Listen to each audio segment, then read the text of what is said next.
Prevention and care. Of course, we take care of injured workers. Of course, we collect premium from Ohio employers to protect them from risks in the workplace.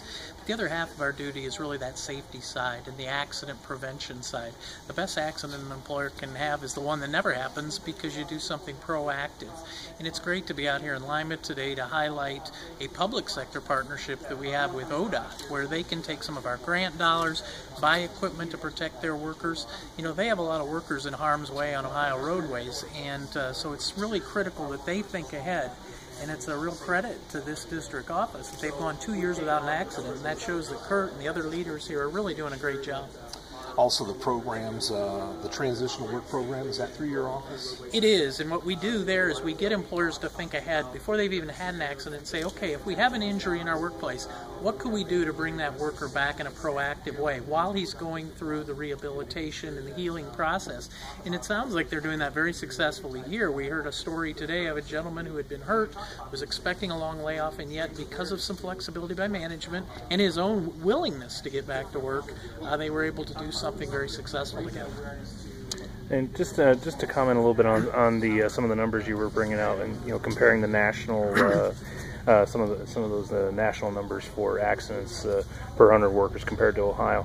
What do you attribute some of those successes to? I mean, I know you said we were below the national average. Sure. Well, we've made safety a priority, and sometimes people ask, well, you're spending this money and all this effort on safety, does it really pay dividends? And the answer is yes. Here in Ohio, we've seen the number of claims fall in half in a decade.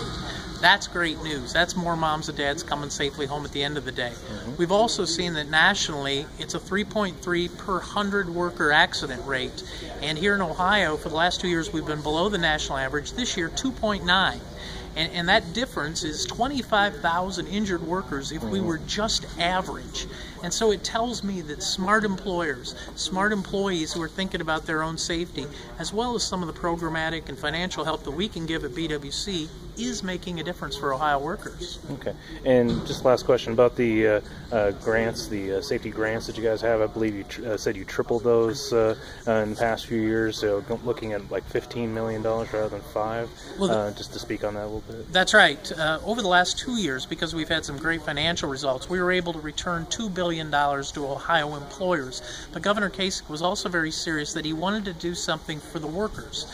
And the biggest thing you can do, again, is to bring them home safely at the end of the workday. And so we tripled the safety grants from $5 million to $15 million each of the last 2 years, and now the next 2 years as well. And we give employers of all sizes, public or private, a 3-to-1 match so that they can put a few of their dollars up. We'll put some dollars in the pool, and they can do smart things like the kind of innovations we've seen here today to bring those workers home safely. That's awesome. Thank you. Sure.